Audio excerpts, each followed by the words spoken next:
miracles that have happened since we picked Obama? Seriously. I mean, this plane just lands in the water. Just lands. Like it's a fucking tarmac. Just like. And I gotta tell you, I'm glad everyone was safe, right? But I gotta tell you, as a comic and as a Muslim, I would have loved to have seen the one Middle Eastern person get off that plane. You know what I'm talking about? Right? Yeah. Oh! We made it. This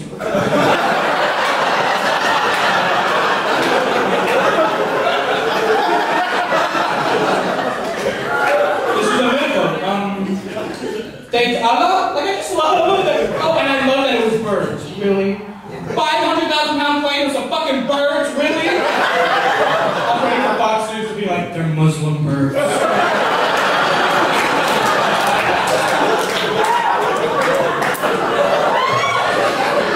Little turbans on their beaks. Quack, quack.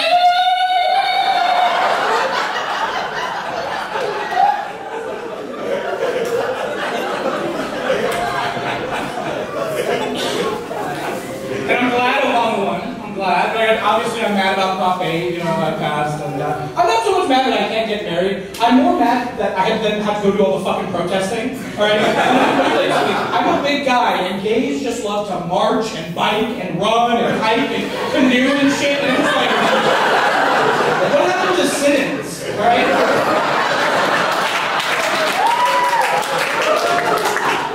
Where's the Prop 8 buffet? I'll go to that shit.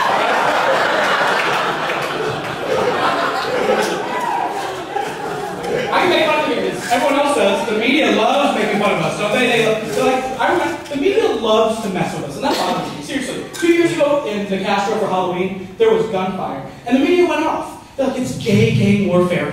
It's gay gang. Really? Gay gangs, really? Look, I know what happened. I think two groups of gay men went dressed as the same gang from West Side Story. And the shit hit the fan, baby. It's like, we're the sharks, no, we're the sharks, no, we're the sharks, bang, bang.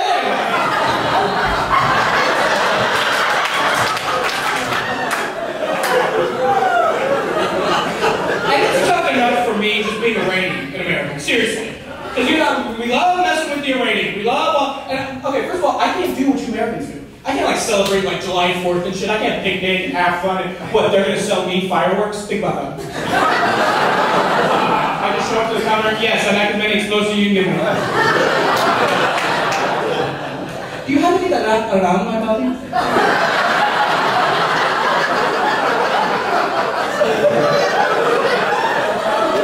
And then I have to day it up. Does this bomb make me look fat?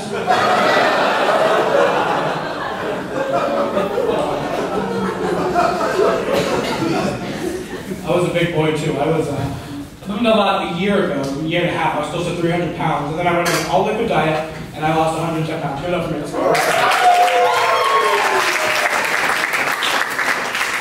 Here's the thing though, all-liquid diet, so I was starving. Alright, I was so, like, 500 calories a day, just all liquid. I was so hungry, at one point I turned to a friend of mine, I'm like, James, I'm so hungry right now, I can eat pussy.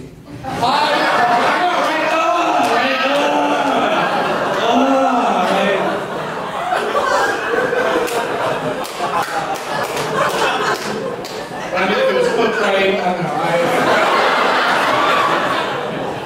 had to do it. I had fat moments. I had to. I woke up one morning, I'll tell you what a fat moment is when the shit goes down where you go, you know what baby, it's time for your fat ass to lose some weight, alright?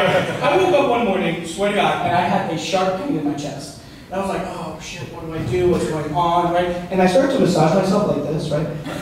And as I did it, I accidentally picked up my right breast, right? And a chocolate chip fell out.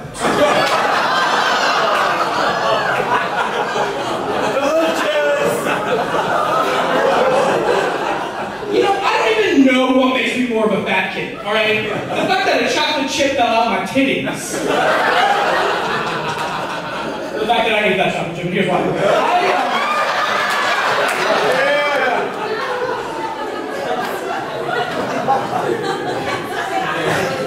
I get my weights from my parents, I read them, my mom's a big person. My mom's cool because she's like fresh off a boat from Iran. Like she still takes American phrases and just messes them up real good, you know what I mean? So it's awkward whenever she's introducing me to someone, she's like, yes, this is my son Ali. He decently came out of the cupboard. Go ahead. Here's what she said to me recently that totally messed me up. She goes, you know, I knew you'd be fat even before you were born. Who says that? Are you kidding? And how do you know even before I'm born? Like, do you look at the sperm under a microscope to see which one is swimming with a t-shirt on? That's a good fucking joke. That was funny. That's a good joke. I didn't say favorite pussy is not, but that's a good joke.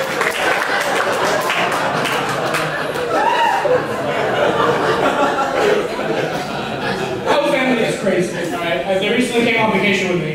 It was me and my mom. Then there's my sister and her black husband. I love him because at family reunions he takes all the heat off of this flame. Okay.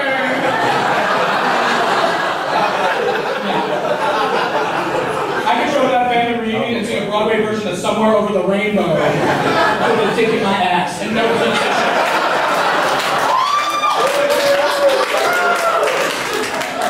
And he's black. Flavor Flav black, right? Oh, he's not smart. He's not smart. Oh, okay. I'm really excited. He's a convicted felon.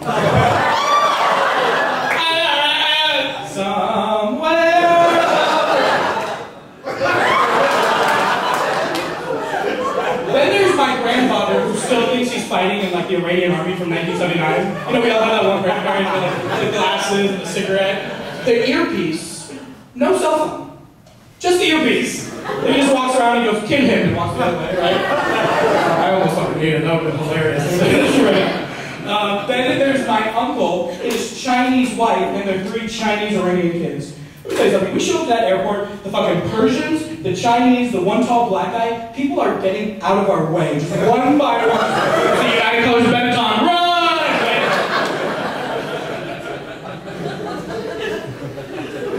So we get to the airport, and I told my mom, I'm like, Mom, listen, don't mess around, alright? Because TSA, they don't play anymore, don't joke, don't do any of that shit. Just get through airport security and get on the plane and get out of here. And she looks at me and she goes, okay. Which, if you don't know any Iranian people, that's Farsi for, I'm about to fuck you. Seriously.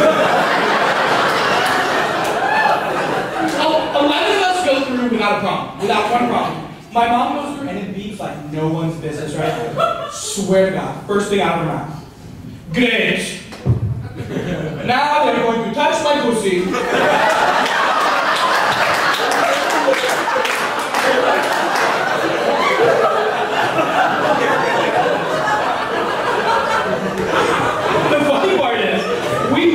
Airport security, right? Like, we make it through.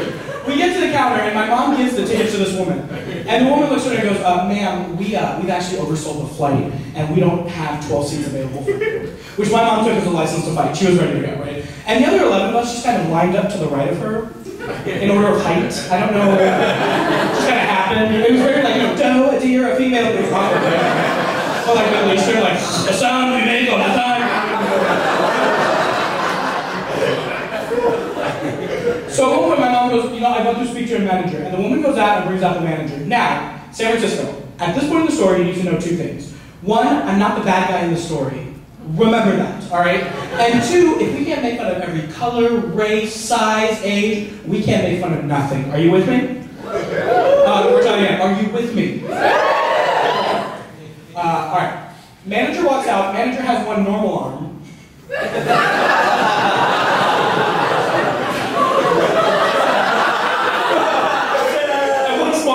Now, yeah, at this point, I just accepted that we're going to jail. We're going to jail, all right?